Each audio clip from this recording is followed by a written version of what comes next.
મિત્રો Vidyavan baby Dharmendra Thakkar YouTube channel અંદર હું ધર્મેન્દ્ર ઠક્કર આપ સૌ વિદ્યાર્થી મિત્રોનું ફરી એકવાર સ્વાગત કરું છું કે જેની અંદર આજે આપણે વિદ્યાર્થી મિત્રો એવા પ્રશ્નો લીધા છે કે પેપર જેવો તમે ઉપાડશો ને કોઈ પણ જગ્યાએ આ ચેપ્ટરનો દેખાશે જ. આગળ મેં ઓલરેડી વિડીયો મૂકી જ દીધો છે, આ પાર્ટ 2 બનાવો છો. ઇવન આગળ એક અલગથી બીજો પણ વિડીયો મૂકે છે જેનામાં પ્રક્રિયા મેં લીધી છે અને મેં તમને શરૂઆતમાં કીધું હતું, મારો એક શબ્દ ખાસ ધ્યાનપૂર્વક લખીને રાખી દેજો કે વાણિજ્ય વ્યવસાયના સંચાલનની અંદર પરીક્ષાની અંદર જ્યારે 100 માર્ક્સનું પેપર તમે ઉપાડશો ત્યારે એક પ્રક્રિયા પૂછાશે જ. બરાબર, કઈ પૂછાશે હું તમને કહેવાનો છું. ઓકે, અત્યારે તમને કીધું કે આપણે જે ટોપિક છે એની અંદર આ તમે જોઈ શકો છો બોર્ડ ઉપર કે આ પ્રશ્ન 7 વખત પૂછાયેલો છે. તમે સમજી શકો છો કે 7 વખત પ્રશ્ન પૂછાયનો મતલબ શું? સાહેબ આવશે જ, અને કાં નહીં આવે તો 2 માર્કની મારી ગેરંટી છે દેખાશે જ, નકા 1 માર્ક્સમાં હશે જ. બરાબર, એટલે ખાસ ધ્યાનપૂર્વક છેલ્લે સુધી જોજો. ટ્રિક્સ પણ આપવાનો છું, મસ્ત મજાની આપવાનો છું, પણ છેલ્લે આપીશ એટલે તમે વ્યવસ્થિત આગળનું બધું કન્ટેન્ટ સમજી લ્યો. બરાબર, ઓકે, યસ. હવે આ ચેપ્ટરને તમે કહી દઉં કે 15 ગુણ રોકડા છે. કેવી રીતે? તો સિસ્ટમેટિકલી તમે કરશો તો કદાચ આ ચેપ્ટરમાંથી 5 માર્ક્સના 2 પ્રશ્ન આવશે અથવા 5 માર્કનો એક પ્રશ્ન પાક્કો છે આવશે જ, જેનામાં 3 માર્કનો પ્રશ્ન આવશે, 2 માર્કનો પ્રશ્ન આવશે અને મસ્ત મજાના એવા ટ્વિસ્ટેડ ક્વેશ્ચન 1 માર્ક્સમાં આવે છે. મેં આગળના વિડીયોમાં ચર્ચા પણ કરી હતી કે આ પ્રશ્ન ખાસ ધ્યાનપૂર્વક કરજો, પૂછાઈ ગયું. વિચાર કરો તમે, એ વિડીયો 2023 ની અંદર મેં અપલોડ કર્યો હતો અને 2023 ની અંદર અપલોડ કર્યા પછી 2024 માં લોકો જોયું હશે અને 2024 માર્ચની અંદર પેપરમાં પૂછાયેલો છે. એટલે ઘણી વખત તમને કહું, માત્ર તમારું ધ્યાન અહીંયા હોવું જોઈએ. આપણને કોઈ સાહિત્ય કરવાની અત્યારે જરૂર નથી. તમે અહીંયા ખાલી ધ્યાન આપે ને, સિસ્ટમેટિકલી છેલ્લે સુધી વિડીયો જોયો ને તો 1 માર્કનો પ્રશ્ન આનામાંથી વચ્ચેથી પૂછાશે ને, ગેરંટી દઉં તમને આવડી જશે. એનું સમજાવીશ જ એવી રીતે તમને યાદ પણ રહી જશે. બરાબર, ઓકે. એટલે હવે આપણે જોઈ શકીએ છીએ આની અંદર આજે જે લેવાના છે આપણે ભરતીના પ્રાપ્તિ સ્થાનોમાં ભાગ 2 છે, જેની અંદર આપણે લેવાના છીએ બાહ્ય પ્રાપ્તિ સ્થાનો. બરાબર, આ ભાગ 2 છે, યાદ રાખજો. આગળ ભાગ 1 અપલોડ કરી દીધું છે, આંતરિક પ્રાપ્તિ સ્થાન. ઓકે, ન જોયો તો ખાસ જોઈ લેજો. અને મેં તમને કીધું હતું કે પ્રક્રિયા આવશે જ, તમે જોઈ શકો છો. આ વસ્તુ નોટ ડાઉન કરી રાખી દેજો અથવા સ્ક્રીનશોટ પાડી રાખી દેજો કે પ્રક્રિયા આવશે તો કાં 3જા ચેપ્ટરમાંથી આવશે, કાં 5મામાંથી આવશે, કાં 6, 7, 9, 10માં પણ આવશે, નક્કી છે. હવે MCQ માં દેખાય છે કે 2 માર્ક્સમાં ને 5 માર્ક્સમાં દેખાય ને, તો વટથી તમારા પાસે સમય હોય ને સૌથી પહેલા પ્રક્રિયા લખજો. તમને શું કહું છું ખબર પડે છે? પેપર કેમ લખે મેં વિડીયો અપલોડ કરી દીધું છે સિસ્ટમેટિકલી, પણ હું તમને ફરીથી રિપીટ કરું છું. તમને એમ લાગે કે વધારે માર્કિંગ મને લેવા છે, મારા પાસે પૂરો સમય છેલ્લે મળતો નથી 5 માર્ક્સમાં, તો સૌથી પહેલા તમે વિભાગ A અને B પછી સીધો વિભાગ A લખી શકો છો. Depends on you. બરાબર, તમારું ટાઈમ મેનેજમેન્ટ કેવી રીતે તમે નક્કી કર્યું છે એના ઉપર છે. ઓકે, હવે પસંદગીની પ્રક્રિયા આગળ મૂકેલી છે, ખાસ વિડીયો પૂર્ણ થાય પછી જોઈ લેજો. બરાબર, ઓકે. હવે આ તમે જોઈ શકો છો સ્ક્રીન ઉપર દેખાય છે QR કોડ. અને તમને કોઈ પણ પ્રશ્નનો એમ સમજી લો મૂંઝવણ છે તો આ વિડીયોની ડિસ્ક્રિપ્શન બોક્સમાં મેં લિંક મૂકી દીધી છે. તમે ગૂગલ ફોર્મની અંદર જઈ તમે કોઈ પણ તમારી મૂંઝવણ જે હોય, શૈક્ષણિક મૂંઝવણ, આ 3 વિષયને લગતી, તમે મને બિંદાસથી કોન્ટેક્ટ કરી શકો છો. બરાબર, ઓકે, યસ. હવે ચેનલને હજી પણ સબસ્ક્રાઇબ ન કરી તો ખાસ સબસ્ક્રાઇબ કરી દેજો. બેલ આઇકન ઉપર મસ્ત મજાનો એક પ્રેસ કરી દેજો, જેથી કરી તમને વિડીયો જે છે એ પાછળ અપલોડ થશે તો ઓન ધ સ્પોટ નોટિફિકેશન મળી શકશે. તેમજ તમે જોઈ શકો છો આપણી ચેનલની અંદર તમે હજી કોઈ મટીરિયલ જે છે એ જોવાનું રહી ગયું છે, લિંક નથી મળી અથવા IMP પ્રશ્નોની PDF નથી મળી, તો તમે અહીંયાથી જોઈ શકો છો, કમ્યુનિટીમાં અપલોડ કરેલા છે. બરાબર, ઓકે. હવે ચાલો આપણે લઈએ છીએ ચેપ્ટર નંબર 5 ની અંદર આજે જે ટોપિક જેનું નામ છે ભરતીનો અર્થ આપી તેના પ્રાપ્તિ સ્થાનો અંગે સમજૂતી આપો. પ્રાપ્તિ સ્થાનો 1 સેકન્ડ કહી દો, કાં તો આંતરિક આવશે કાં બાહ્ય આવશે. જો આંતરિક પૂછાય છે તો 5 પ્રાપ્તિ સ્થાન આપણને વ્યવસ્થિત સમજાવવા પડશે, અને બાહ્ય આવે છે તો જે પૂછ્યા હોય કે ભાઈ કોઈ પણ 5 સમજાવો તો કોઈ પણ 5, અધરવાઇઝ આપણને દરેક પ્રાપ્તિ સ્થાન સમજાવવાનો રહેશે. તમે જોઈ શકો છો 7 મુદ્દા છે અને 7 મુદ્દા સમજાવવા સાવ ઈઝી છે. થોડોક ટાઈમ માંગી લેશે, એટલે તમને કહું છું કે વિભાગ A જો શક્ય હોય તમે ત્યાં સુધી શરૂઆતના કલાકોમાં લખી શકો છો. એનો બેનિફિટ્સ વિદ્યાર્થી મિત્રો એ થશે કે તમે શિક્ષા ખંડમાં બેઠા છો ને ત્યારે તમે બહુ જ ફ્રેશ માઇન્ડથી શરૂઆતના કલાકોમાં બેઠા હશો, તમે યોગ્ય ટાઈમ આપી શકશો. અને ઘડિયાળ તમારો બેન્ચ ઉપર રાખેલો હોવો જોઈએ કે ટાઈમ મેનેજમેન્ટ તમને દેખાય કે ભાઈ આટલો ટાઈમ આ પ્રશ્નમાં લાગ્યો છે. ક્લિયર? એવું નહીં કે આપણે પછી પ્રશ્ન જ લખતા રહીએ ખબર પડી એ બાપરે હવે બેલ વાગી ગયો કલાક વાર. એટલે ખાસ ધ્યાન રાખજો. એટલે એપ્રોક્સિમેટ તમે વિભાગ E ની અંદર હું તમને અત્યારે કહી શકું છું કે 55 મિનિટ ફાળવી શકું છું. બરાબર, અને આ બીજી કેમ મિનિટો ફાળવાની છે એનો વિડીયો મેં અપલોડ ઓલરેડી કરી દીધું છે. ઓકે, હવે આંતરિક પ્રાપ્તિ સ્થાનનો વિડીયો મુકાઈ ગયો છે, જેના મેં મસ્ત મજાને તમને ટ્રિક્સ અને ક્રમ આપ્યા હતા. હજી પણ ન જોયા હોય તો ખાસ જોઈ લેજો, આ ક્રમ જ તમને પરીક્ષામાં યાદ અપાવશે. યસ. હવે બાહ્ય પ્રાપ્તિ સ્થાન શું કહેવા માંગે છે કે એકમની અંદર જ્યારે પણ એમ સમજી લો પસંદગીની પ્રક્રિયા હાથ ધરવાની છે ત્યારે એમ સમજી લો એકમ શું કરશે ખબર છે?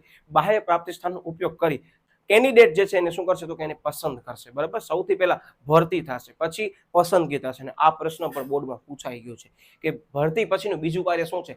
પસંદગી છે, બરાબર. એની સમજૂતી આગળ આપણે લઈ લીધી છે, એટલે વિસ્તૃતમાં જતા નથી. ઓકે, બાહ્ય પ્રાપ્તિ સ્થાનમાં સૌથી પહેલા શું આવશે સાહેબ? જાહેરાત આવશે, એડવર્ટાઇઝમેન્ટ. હવે પ્રેક્ટિકલી વિચારવાનું છે કે અત્યારે કોઈ પણ જે કેન્ડિડેટ છે એને કંપનીની અંદર એમ સમજી લો ઇન્ટરવ્યુમાં જવાનું છે, ઇન્ટરવ્યુ ફેસ કરવાનું, શું કરશે સાહેબ? સૌથી પહેલા એ બાહ્ય પ્રાપ્તિ સ્થાનની અંદર જાહેરાતનો ઉપયોગ કરશે. એનો મતલબ કે આની અંદર બે વસ્તુ અગત્યની છે કે જ્યારે દૂરથી આપણને લોકોની અરજી મંગાવી હોય અને વધારે સંખ્યામાં મંગાવી હોય ત્યારે કયું પ્રાપ્તિ સ્થાન જે છે એ શ્રેષ્ઠ છે? જવાબમાં શું આવશે? જાહેરાત. એટલે જોજો અહીંયા મેઇન કીવર્ડ્સ મેં લીધા છે એની અંદર કે અસરકારક ભરતી માટે કરી આ શ્રેષ્ઠ પદ્ધતિ છે, જેમાં વર્તમાન પત્રોમાં, ધંધાકીય એકમના સામયિકોમાં, વિશિષ્ટ વ્યવસાયના સામયિકોમાં શું કરવામાં આવે છે તો કે જાહેરાત દ્વારા અરજી શું કરશું સાહેબ? આપણે મંગાવશું જ, અહીંયા પસંદ કરવાનો નથી, જેનો મેં ઓલરેડી તફાવત આગળ મૂકી દીધો છે વિડીયોમાં, બરાબર. ખાસ સમજીને જજો, એ પૂછાણો છે પરીક્ષામાં. ઓકે, આ ઉપરાંત ઉમેદવારને ટેલિવિઝન, ઇન્ટરનેટ, વેબસાઇટ જાહેરાત જોઈને ઓનલાઈન અરજી કરી શકે છે. સાવ ઇઝી છે, પ્રેક્ટિકલી વિચારજો કે ક્યાં મને જોવા મળે છે, અથવા સાવ સરળ ભાષામાં હજી તમને કહેવાનો પ્રયત્ન કરું ને તો શું કરવાનો? મસ્ત મજાનું ન્યૂઝપેપર પકડી અને આપણે શું કરીશું? ઇન્ટરવ્યુ દેવા જાય છે એવું આપણે વિચારીને જવાનું, તો પહેલો મુદ્દો યાદ આવી જશે, બરાબર. માત્ર અમુક વસ્તુ યાદ રાખવા માટે કરીને છે, પરીક્ષામાં ક્યારે આ એક્ઝામ્પલ લખવાની આપણને જરૂર રહેતી નથી. આ ખાસ ધ્યાનપૂર્વક જોજો, બરાબર. આ બધી વસ્તુમાં ઓકે. દૂરના સ્થળેથી વધુ સંખ્યામાં અરજી મંગાવી શકે છે, તેમાંથી યોગ્ય કર્મચારી શું થઈ શકે? તે પસંદગી થઈ શકે છે. એનો મતલબ મેં તમને કીધો કે આનામાંથી એમસીક્યુ પૂછવું હોય તો આ આવી શકે છે કે દૂરના સ્થળેથી વધુ સંખ્યામાં અરજી કરવા માટે કરી બાહ્ય પ્રાપ્તિ સ્થાનોમાં કયો પ્રાપ્તિ સ્થાનનો ઉપયોગ કરવામાં આવે છે? ઘણા બધા ઓપ્શન અથવા વિધાઉટ ઓપ્શન. તો જવાબમાં શું આવશે ખબર છે? જવાબમાં આવશે જાહેરાત દ્વારા અરજી. વિદ્યાર્થી મિત્રો, આ પ્રશ્નો એવો છે કે આગળના તમે ઘણા બધા પેપરનો અભ્યાસ કરશો ને તમને એમ જ લાગશે સાહેબ આ તો પ્રશ્ન બાહ્ય પ્રાપ્તિ સ્થાનમાંથી જ પૂછાય છે 1 માર્કના. એટલે જ હું તમને કહું છું ધ્યાનપૂર્વક એક લાઈન આપણને અહીંયા વાંચવાની રહેશે.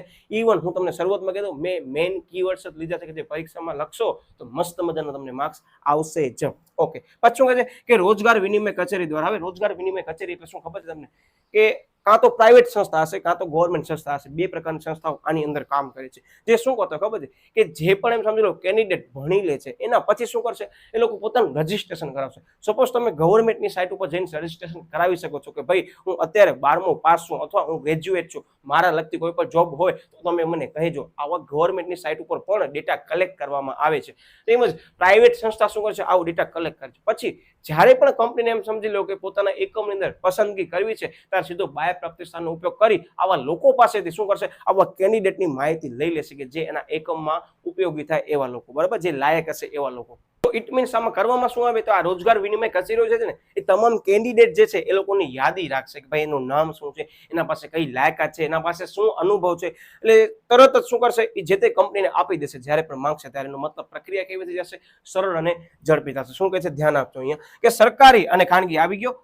રોજગાર વિનિમય સંસ્થાઓ જે છે એ નોકરી શોધતા કર્મચારી શું કરે છે? અહીંયા નોંધણી રાખતા હોય છે, બરાબર. શોર્ટમાં મેં લખ્યું છે એટલે ઘણી વખત તમને એવું લાગશે કે સાહેબ અધૂરું નથી પણ કીવર્ડ્સ જ મેં લીધા છે. ઓકે, પછી ઉમેદવારો એમાં શું કરવામાં આવે છે? નામ લેવામાં આવે, સરનામું લેવામાં આવે, શૈક્ષણિક લાયકાત લેવામાં આવે, અનુભવ, કૌશલ્ય જેવી બાબતોને શું કરવામાં આવે છે? નોંધણીની યાદી તૈયાર કરે છે. અને પછી શું કરે છે? જે એકમો આ સંસ્થાની સેવા માંગે તેમને જરૂરી લાયકાત ધરાવતા, અહીંયા વર્ડ શું આવે છે? જરૂરી લાયકાત ધરાવતા, જે એકમ માંગે એવી લાયકાત ધરાવતા કર્મચારી સીધો એ કંપનીને આપણે આપી દઈશું. ક્લિયર? ઓકે, ઉમેદવારની યાદી શું કરવામાં આવે છે? મોકલાવવામાં આવે છે. તેમાંથી યોગ્ય ઉમેદવારની પસંદગી કરી શકાય છે. હવે કંપની વાળા સિલેક્ટ કરશે કે કયા કર્મચારીને આપણે કોલ લગાડીને બોલાવો છે. ક્લિયર? આ તો શું તો કે યાદ રાખજો આ રોજગાર વિનિમય કચેરી દ્વારા ભરતીનો બાહ્ય પ્રાપ્તિ સ્થાન. બે મુદ્દા અત્યારે તમારા અહીંયા ક્લિયર થઈ ગયા. સાવ ઈઝી પોઈન્ટ છે, જરા તમે આને હાવી ન લેજો. હું હજી કહું છું વાંચતી વખતે તમે કોઈ પણ મુદ્દાનો બર્ડન લીધો ને તો મુદ્દો સહેલો પણ હશે ને તો અઘરો બનાવી નાખશો તમે, એવું બનશે. અને હા, દરેક વિદ્યાર્થીને કહી દઉં કે શરૂઆતની અંદર કદાચ કોઈ એક મુદ્દો યાદ નથી રહેતું, તેમાં કોઈ મોટી વસ્તુ નથી. તમે એક વખત કરો, બીજી વખત કરો, ત્રીજી વખત એ મુદ્દો યાદ આવશે. પ્રેક્ટિસ કરશો તો જ આ વસ્તુ યાદ રહેશે. બાકી તમે એક વખત કોઈ પણ વસ્તુ કરશો, નવી વસ્તુ, તેમાં સમય લાગશે પણ એ અઘરી તો નથી જ, બરાબર. આ મગજમાંથી કાઢી નાખજો. Okay, yes. હવે એના પછી આપણે મુદ્દો લઈએ છે જે છે ત્રીજો પ્રાપ્તિ સ્થાન, જેમાં શૈક્ષણિક સંસ્થા દ્વારા શું કરવામાં આવે છે તો કે આવી રીતે ભરતીના બાહ્ય પ્રાપ્તિ સ્થાનનો ઉપયોગ કરવામાં આવે છે. જેમાં બેસ્ટ એક્ઝામ્પલ તમને કહી દઉં કે આ પ્રશ્ન નથી આવતો તો આનામાંથી શું આવશે સાહેબ? આ પ્રશ્નમાંથી પૂર્ણ સ્વરૂપ આવશે.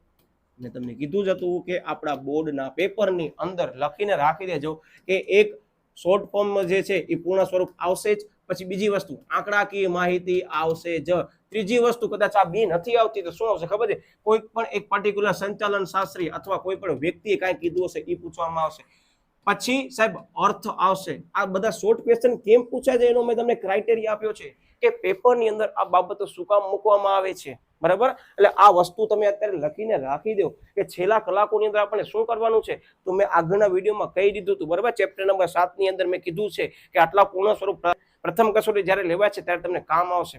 તો બધી વસ્તુ મેં મૂકી દીધી છે. તમે સોર્સની અંદર જોશો ને તો એ બધી વસ્તુ દેખાઈ જશે. એટલે ખાસ તમારી 1 મિનિટ ફાળવજો, પણ તમને ચોક્કસ ગેરંટી સાથે કહું કે એ એક વિડીયોમાં 4 પ્રશ્ન કરાવે છે ને 2 મુદ્દા આવશે, બરાબર. એવી રીતે જ મેં સોર્સ મૂક્યા છે. એટલે તમે આનો સ્ક્રીનશોટ લઈ શકો છો. અત્યારે હું આને ઇરેઝ કરી દઉં જેથી આપણે સ્પેસનો યુઝ કરી શકીએ.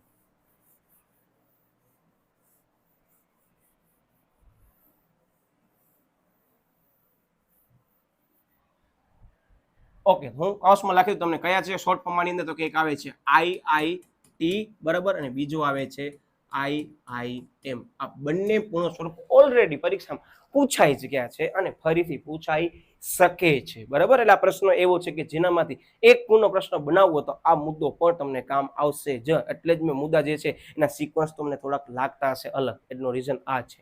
ઓકે, શું કે જેની અંદર કે વર્તમાન સમયમાં ઘણા બધા એકમો આ પદ્ધતિથી ભરતી કરે છે. વર્તમાન સમયની અંદર આ વસ્તુ બહુ જ ઉપયોગમાં લેવામાં આવે છે, બરાબર. વ્યવસાયિક શિક્ષણ આપતી સંસ્થાઓ, કોલેજ, યુનિવર્સિટીનો સંપર્ક કરી તેમાં વિદ્યાર્થીઓને શું કરે છે, સીધી ભરતી કરે છે. તમે સાંભળ્યું હશે કેમ્પસ પ્લેસમેન્ટ, કે XYZ જે છે પર્સન જે છે એ આ પર્ટિક્યુલર યુનિવર્સિટીમાં અભ્યાસ કરતા હતા અને ડાયરેક્ટ સિલેક્ટ થઈ ગયા. કેમ્પસ પ્લેસમેન્ટની અંદર જ એમને નોકરી મળી ગઈ. એનો મતલબ કે જે વિદ્યાર્થી ભણે છે ને એ જ સમયગાળા દરમિયાન ઘણી બધી કંપની શું કરે છે ખબર છે, એ પર્ટિક્યુલર યુનિવર્સિટી જો ફેમસ હોય એ પર્ટિક્યુલર યુનિવર્સિટી અંદર જઈ અને સીધે સીધું શું કરશે, એ લોકો કર્મચારીની પસંદગીની પ્રક્રિયા હાથ ધરી નાખશે. છે બાહ્ય પ્રાપ્તિ સ્થાન, પણ કર્મચારીને એ કોલેજની અંદર જઈ ઇન્ટરવ્યુ લઈને સિલેક્ટ કરી લેશે. એવી ઘણી બધી સંસ્થાઓ છે કે જે ખૂબ જ પ્રસિદ્ધ સંસ્થાઓ છે આપણા ઇન્ડિયાની અંદર, જેમાં આવે છે IIT, IIM, અઢળક એવી સંસ્થાઓ જે છે.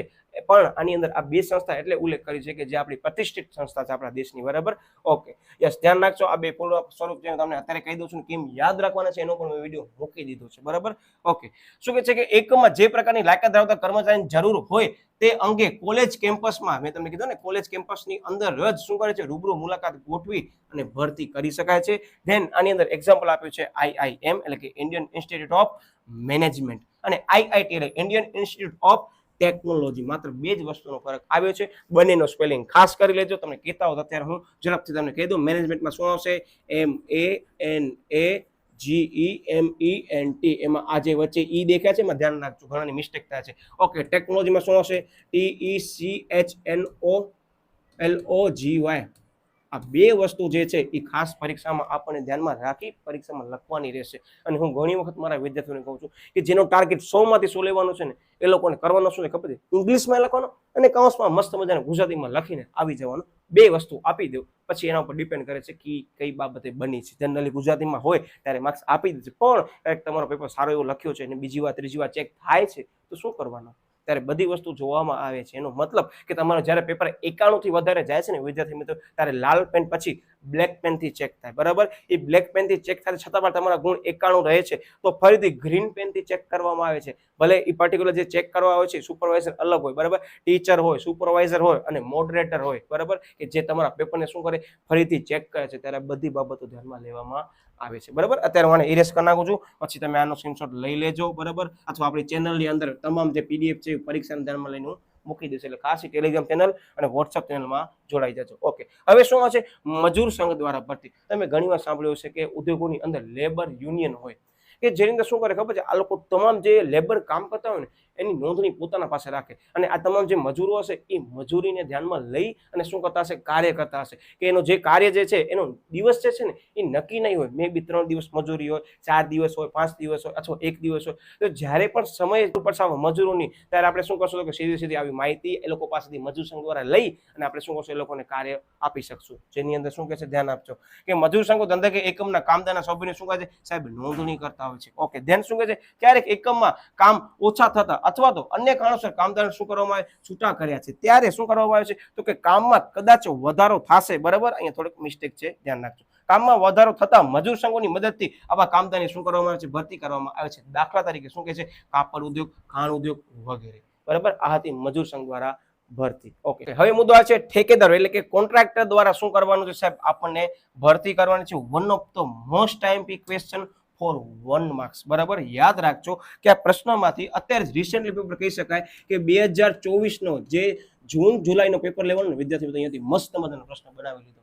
અને હું તમને હજી કહી દઉં છું કે આ ચેપ્ટરની અંદર 3 પ્રકારના પ્રશ્નો છે. એક છે બિન સંચાલકીય કર્મચારીની પ્રક્રિયા કેવી છે, સાહેબ ટૂંકી અને સરળ છે. આ વસ્તુ લખીને રાખી દેજો ચેપ્ટરના હાંસિયામાં. પછી બીજો, બિન કુશળ કર્મચારીઓ માટે જે છે નીચેના પૈકી કયું પ્રાપ્તિ સ્થાન જે છે એ શ્રેષ્ઠ છે. હવે બિન કુશળ એટલે શું, સાહેબ કુશળ નથી તે, તો આવા લોકોની જે છે એ ભરતીની પ્રક્રિયા માટે શ્રેષ્ઠ પ્રાપ્તિ સ્થાન કયું છે ખબર છે, તો યાદ રાખજો એ છે કોન્ટ્રાક્ટર એટલે કે ઠેકેદાર દ્વારા પ્રાપ્તિ સ્થાન છે એ. અને ધ્યાન હજી એક મુદ્દો આવે છે કે કુશળ કર્મચારીઓ માટે કરી ભરતીના પ્રાપ્તિ સ્થાનો પૈકી નીચેના પૈકી કયા પ્રાપ્તિ સ્થાનનો ઉપયોગ કરવો શ્રેષ્ઠ છે, ત્યારે શું આવશે ખબર છે, આધુનિક આવશે. સિમિલર ક્વેશ્ચન લાગે છે, તમે વિડીયોને રિવાઇન્ડ કરી પછી બોર્ડની પરીક્ષા દેવા જજો અને તમે જોઈ શકો છો આ પ્રશ્ન 2024માં જૂન જુલાઈના પેપરમાં પૂછવામાં આવ્યો છે. અને માર્ચ 24ના પેપરની અંદર શું પૂછવામાં આવ્યું ખબર છે કે બિન સંચાલકીય કર્મચારીની પ્રક્રિયા જે છે કેવી છે, ટૂંકી અને સરળ. એટલે પ્રશ્નની અંદર એક પણ શબ્દ બદલશે ને, મારો શબ્દ ધ્યાન રાખજો, ત્યાં મુદ્દાની અંદર તમામ જવાબ બદલાવી નાખશે તમારા. એટલે ખાસ ધ્યાનપૂર્વક 1 માર્કના પ્રશ્નને પણ સિરિયસલી લેવાનો છે. ઘણા લોકો શું કરે ખબર છે, એમસીક્યુ યસ આ પ્રશ્ન છે એબીસીડી યાદ રહી ગયો. ત્યાંથી મિત્રો તમે ખાસ ધ્યાન રાખો, એના જેવા ઘણા બાકીના પ્રશ્નો રહેલા છે અને એટલે જ આવા પ્રશ્નો પૂછવામાં આવે છે કે તમે ઝડપ કરો, તમારો જવાબ સીધો ખોટો પડી શકે છે. એટલે તમે જોઈ શકતા હશો કે આ પ્રશ્ન 1 માર્ક્સ અપાવી શકે છે અને આ જ એક એવો પ્રશ્ન છે કે જેનામાં ઘણા બધા વિદ્યાર્થીઓ 1 માર્ક્સ ગુમાવી શકે છે. આપણને મેળવવા વાળું થવાનું છે, એટલું યાદ રાખજો. ઓકે, શું કહે છે કે અહીં ધંધાકીય એકમ અને ઠેકેદાર વચ્ચે શું હશે, કામ પૂરું પાડવાનો કરાર થાય. જેનો મતલબ કે સપોઝ એમ સમજી લો કે આ એબીસી નામની કંપની છે, બરાબર, અને એની અંદર આ એમ સમજી લો કે પર્ટિક્યુલર કંપનીમાં જેટલા પણ કર્મચારી છે જોઈએ છે, તો એબીસી નામની કંપની શું કરશે, તો કે અહીંયા જે કોન્ટ્રાક્ટર હશે, બરાબર, એ કોન્ટ્રાક્ટર સાથે કરાર કરશે, બરાબર, કે અમે તમને શું કરશું, તમે જોઈએ છે એવા શું પૂરા પાડશું, કામદારો પૂરા પાડશું. એટલે આ બે વચ્ચે શું થશે સાહેબ, આ બે વચ્ચે કરાર થાય, જેની અંદર આજે તમને મસ્ત મજાનું ચિત્ર દેખાય છે. કોણ છે સાહેબ, ઠેકેદાર છે, એટલે કે કોન્ટ્રાક્ટર છે, બરાબર. આ વસ્તુ એકવાર ખાસ સમજી લેવી જરૂરી છે. એટલે મેં અહીંયા આકૃતિ જેવી રીતે તમને સમજાવી છે કે પરીક્ષામાં આકૃતિ યાદ આવી જશે કે હા સાહેબ કંપની અને ઠેકેદાર વચ્ચે શું હશે, કામદારો પૂરો પાડવાનો કરાર થયેલો હશે. હવે આને આપણે ઇરેઝ કરી નાખીએ કે જેથી કરી આપણે સ્પેસ ઉપયોગ મળી રહે, બરાબર. Okay, yes. હવે આની અંદર મુદ્દો આવે છે શું, તો કે એકમને જરૂર પડે ત્યારે વ્યાજબી દરે શું કરવામાં આવે છે, કામદાર પૂરા પાડવામાં આવે છે. દાખલા તરીકે બાંધકામ ઉદ્યોગ, ખાણ ઉદ્યોગ અને ચાના બગીચા વગેરે, બરાબર. તમે જોઈ શકતા છો ખાણ ઉદ્યોગ બંનેની અંદર શું થયો સાહેબ, રિપીટ થયું. કેવો મસ્ત મજાનું ઉદાહરણ તમને મળે છે કે બેમાં કામ આવે. ઓકે, પછી શું છે કે આ પદ્ધતિમાં કામદારોની શોષણ થવાની શક્યતા રહેલી છે. એટલે વન સેકન્ડ વરી પાછો આ શું બની ગયો સાહેબ, અમારા માટે 1 માર્કનો ભવિષ્યમાં ઉપયોગી થઈ શકાય એવો પ્રશ્ન બની ગયો. મતલબ કે આને લખી નાખજો કે કઈ પદ્ધતિની અંદર કામદારોનું શોષણ થવાની શક્યતા વધી જાય છે. જવાબમાં શું આવશે, ઠેકેદાર દ્વારા. કારણ કે ઠેકેદાર શું કરશે, પર્ટિક્યુલર વ્યક્તિ છે એને કોને આપી દેશે, કંપનીને આપી દેશે, કારણ કે બે વચ્ચે કરાર થયેલો હશે. તો પછી કંપનીની અંદર કર્મચારી સાથે શું થાય છે, કેવી રીતે પર્ટિક્યુલર એનો જે વર્કલોડ છે વધી જશે, તો આની અંદર શોષણ વધી શકે છે. ઇવન આની અંદર જ્યારે કરાર કરવામાં આવે ત્યારે મેઇન પર્સન તરીકે એક તો સામે કંપની હશે અને બીજો કોણ હશે સાહેબ, કોન્ટ્રાક્ટર હશે. તો કોન્ટ્રાક્ટર શું કરશે સાહેબ, એ તો જે વેતન આપતું હશે એ જ આપશે. કંપની કોને આપશે, કોન્ટ્રાક્ટરને આપશે. કોન્ટ્રાક્ટર કોને આપશે, તો કે પર્ટિક્યુલર મજૂરોને આપશે અથવા કામદારોને આપશે. તો આની અંદર શોષણ થવાની શક્યતા બધી રીતે વધી શકે. આર્થિક રીતે વધી શકે, બરાબર, માનસિક રીતે પણ વધી શકે છે અને કાર્યની દ્રષ્ટિએ પણ વધી શકે છે. ઓકે, અને મસ્ત મજાનો જે પ્રશ્ન મેં તમને કીધું બોર્ડની અંદર પૂછાઈ ગયો છે, અત્યારે તમને અહીંયા સ્ક્રીન ઉપર નહીં દેખાઈ શકે, પણ હું પીડીએફ જ્યારે પણ આની સમય મળશે ત્યારે પરીક્ષા ધ્યાનમાં લઈ હું ટેલિગ્રામ ચેનલ અંદર અપલોડ કરી લઈશ, ત્યારે ખાસ આ વસ્તુને નોટ ડાઉન કરજો કે સામાન્ય રીતે બિનકુશળ કામદારો જે છે, યાદ રાખજો, બિનકુશળ કામદાર આ રીતે પૂરા પાડવામાં આવે છે, બરાબર. જે મેં તમને કીધું કયો, તો કે જે 2024 એનો મતલબ જૂન જુલાઈના પેપરની અંદર 2024માં પ્રશ્ન પૂછવામાં આવ્યો છે.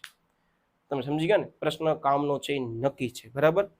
યસ. હવે આપણે એના પછીનો મુદ્દો લઈએ છીએ, જે શું છે યાદ રાખજો, તો કે છઠ્ઠો મુદ્દો છે દ્વાર પર ભરતી અને 7મો મુદ્દો છે આધુનિક પદ્ધતિ. અને આધુનિક પદ્ધતિ જે છે મેં તમને કીધું એ જ વસ્તુ આવે છે, તોય આપણે સમજી લેશું. હવે દ્વાર પર ભરતી એટલે શું ખબર પડશે કે એકમની અંદર જ્યારે પણ એમ સમજી લો જગ્યા હશે ત્યારે એ એકમ શું કરશે ખબર છે, પોતાનું જે પર્ટિક્યુલર દ્વાર અથવા તો ગેટ હશે, બરાબર, એકમનું, તે મસ્ત મજાનો એક બોર્ડ લગાવી નાખશે કે વેકેન્સી છે અહીંયા, કે અમને માણસો જોઈએ છે. તો એકમની અંદર એમ સમજી લો કે જે પણ કોઈ પણ વ્યક્તિ વસ્તુ લેવા આવે છે, ગ્રાહક તરીકે આવે છે, એ જોશે તને ખબર પડી જશે કે અહીંયા જગ્યા ખાલી છે. તો આ બધી બાબતોનો અભ્યાસ આ પ્રાપ્તિ સ્થાન જ છે એક પ્રકારનો, બરાબર, કે જેની અંદર શું કહે છે, કર્મચારીને આપણે પસંદ કરવા માટે કરી અને એને આકર્ષી શકીએ છીએ, અરજી કરવા માટે પ્રેરી શકીએ છીએ. કઈ રીતે જોવાની એમ જ કહે છે કે એકમ કે સંસ્થાના દરવાજે કામ અંગેની જાણકારી દર્શાવતું બોર્ડ મૂકીને કર્મચારીઓ મેળવી શકે છે. ઓકે, ખાસ કરીને રોજમદાર કર્મચારી. હવે રોજમદાર એટલે શું, કે જે લોકોને ઇંગ્લિશમાં અહીંયા લખું ને કે ડેઈલી વેજીસ મળતી હોય ને,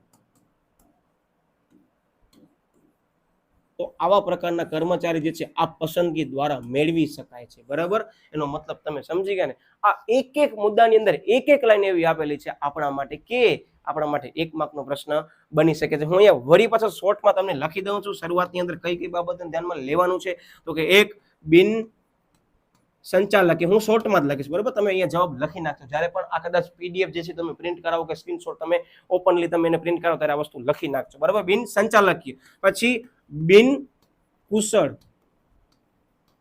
ઓકે, ધેન કુશળ, ઓકે, પછી શું લેવાનું છે? વધારે સંખ્યામાં અરજી, ઓકે. એના પછી સાહેબ રોજમદાર કર્મચારી,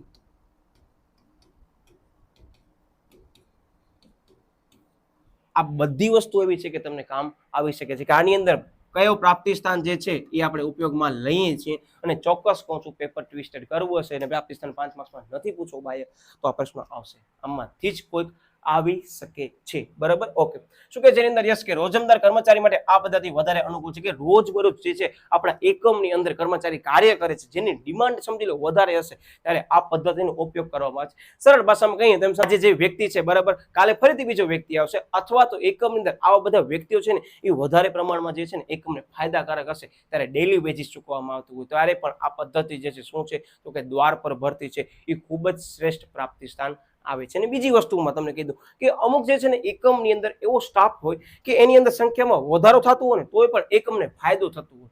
તમે કે સાહેબ કઈ રીતે? કે સપોઝ એમ સમજી લો કોઈ મોલ જે છે, બરાબર, અથવા કોઈ આઉટલેટ છે કે કોઈ કંપનીનો શોરૂમ છે, એમાં આપણે સેલ્સમેનની સંખ્યા વધારશું તો એકમ માટે એ ખર્ચાળ થશે કે ફાયદા થશે?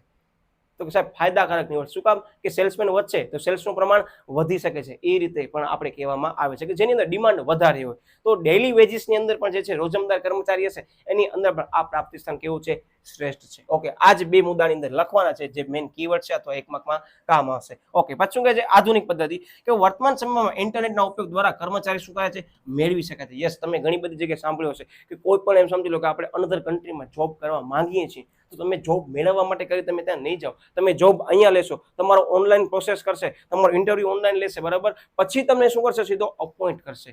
તો આ ઘણા બધા એવા પ્રાપ્તિ સ્થાન છે કે ઇન્ટરનેટના માધ્યમથી આપણે શું કરીએ છીએ તો કે સાહેબ આપણી ભરતી માટે કરી પ્રાપ્તિ છે પસંદ કરી શકીએ છીએ. તો આ બધી વસ્તુ એટલે જ તમને કહેવામાં આવે છે કે જે કુશળ કર્મચારી હશે એને જ આ બધી બાબતો આવડતી હશે. એનો મતલબ કુશળ કર્મચારીનું શ્રેષ્ઠ પ્રાપ્તિ સ્થાન કયું છે સાહેબ? આધુનિક પ્રાપ્તિ સ્થાન જે છે, બરાબર, પદ્ધતિ વાળું એ શ્રેષ્ઠ છે. એટલે આ વસ્તુ તમને કહું છું કરીને જજો. ઓકે, શું કહે છે કે જુદી જુદી એજન્સીઓ પોતાની વેબસાઇટ પર સંભવિત ઉમેદવારની શું કરે છે? જરૂરી વિગતો નોંધે છે અથવા તેમને એમ જ કહેશે વેબસાઇટ ઉપર જોવા મળશે કે અમને માણસો જોઈએ છે, અહીંયા વેકેન્સી છે, બરાબર, આ પ્રકારના જે છે એમ્પ્લોય અમને જોઈએ છે, આ પ્રકારના અમને વર્કર જોઈએ છે. જે ઇન્ટરનેશનલ લેવલે આપણે જોબ કરવા ઘણા લોકો જતા હોય ને ત્યારે આ બધી વસ્તુને ધ્યાનમાં રાખી એની સાઇટ ઉપર ચેક કરી પછી એ લોકો સીવી મોકલાવે. એનામાંથી આન્સર આવશે કે ભાઈ તમે આ તારીખના તમારો ઇન્ટરવ્યુ ગોઠવવામાં આવશે, બરાબર. જગ્યાને ધ્યાનમાં લઈ તમને આ વસ્તુ કરવામાં આવે છે, બરાબર. કોલ કરશે અથવા તમને મેઇલ કરશે કે એ રીતે એકમમાં જગ્યા ઊભી થાય ત્યારે આ એજન્સીઓ અથવા એકમ જે છે ઉપયોગ કરી યોગ્ય ઉમેદવારને મેળવી શકે છે. અને શું કહે છે આ માટે ઘણી બધી વખત પ્રક્રિયા કેવી થાય છે તો કે ઓનલાઈન કરવામાં આવે છે. યસ, આ ધ્યાન રાખજો. અને આની અંદર હજી હું એક મુદ્દો એડ કરી શકું છું. યસ, કયો મુદ્દો તમે કહો છો એ જ આની અંદર મેં મેન્શન કર્યો નથી, મારી મિસ્ટેક છે, સોરી. હવે તમે આ વસ્તુને એડ કરી નાખજો કે કુશળ કર્મચારીની પસંદગી કરવા માટે કરી આધુનિક પ્રાપ્તિ સ્થાન છે એ શ્રેષ્ઠ છે, બરાબર. આ હતી બધી વસ્તુઓનો મતલબ. ક્યારેક એમ સમજી લો પીપીટી જે છે તમે જ્યારે પણ પ્રિન્ટ કરાવો છો ત્યારે આ વસ્તુ જોઈ લેજો કે આ બધા મુદ્દા એની અંદર હોવા જરૂરી છે. વિદ્યાર્થી મિત્રો, હવે મને આશા હશે કે તમને દરેક મુદ્દો વ્યવસ્થિત સમજાઈ તો ગયો જ હશે. અને ફરીથી કરવાનો શું છે તો કે તમે જે સ્ક્રીનશોટ પાડ્યા છે અથવા તમે જે લખી રાખ્યો છે એ ફરીથી પરીક્ષા પહેલા ખાસ ધ્યાનપૂર્વક જોઈ લેજો કે સાહેબે કીધું આ 1 માર્કની અંદર ખાસ કરવાનું છે. ક્લિયર? ઓકે. એટલે વિદ્યાર્થી મિત્રો, મેં તમને જે કીધું કેવી રીતે આપણે પૂરા માર્ક્સ મેળવવાના છે હેતુલક્ષી પ્રશ્નોમાં એ ખાસ જોઈ લીધું. મેં બધી સમજૂતી આની અંદર આપી છે. તેમજ હજી પણ તમે આપણા સોશિયલ મીડિયા માધ્યમોથી જોડાવાનું રહી ગયું કદાચ તો ખાસ જોડાઈ દેજો. ડિસ્ક્રિપ્શન બોક્સની અંદર મેં એની લિંક મૂકી દીધી છે. અને મેં તમને કીધું કે આ ચેપ્ટરની અંદર કયા મોસ્ટ ટાઈમ પ્રશ્નો છે તો હવેથી મારા દરેક વિડીયોની અંદર હું મેન્શન કરી દઈશ કે આ ચેપ્ટરની અંદર આ પ્રશ્ન મોસ્ટ ટાઈમ છે જે તમે સ્ક્રીન ઉપર જોઈ શકો છો. આ મુદ્દો ડન થઈ ગયો છે, બરાબર. પસંદગીની પ્રક્રિયા પણ મુકાઈ ગયો છે આગળ ઓલરેડી. ઓકે, હવે આ અમુક મુદ્દા છે જેનામાં આજે તફાવત તમે જોઈ શકો છો આપણી ચેનલની અંદર ઓલરેડી મુકાઈ ગયો છે. ઇવન વિદ્યાર્થી મિત્રો, આ જે તફાવત છે ને યાદ રાખજો 5 માર્ક્સની અંદર પણ આવે છે. અને મારો શબ્દ રિપીટ કરીને કહી દઉં છું, તાલીમ અને વિકાસ ખાસ કરવાનું છે. જો તાલીમ અને વિકાસ તફાવતમાં નથી આવતા તો તાલીમનો ખ્યાલ અથવા તાલીમનો નો અર્થ, બરાબર, વિકાસનો ખ્યાલ અથવા વિકાસનો અર્થ શેનામાં પૂછાશે સાહેબ 2 માર્ક્સમાં આવે છે. એટલે તમને કહી દઉં છું કે ચેપ્ટરની અંદર આટલા મોસ્ટ ટાઈમ પ્રશ્નો છે જેની ઓલરેડી મેં ટ્રિક્સ તો મૂકી જ દીધી છે. અત્યારે આપણે વિસ્તૃત સમજૂતી લઈએ છીએ, બરાબર.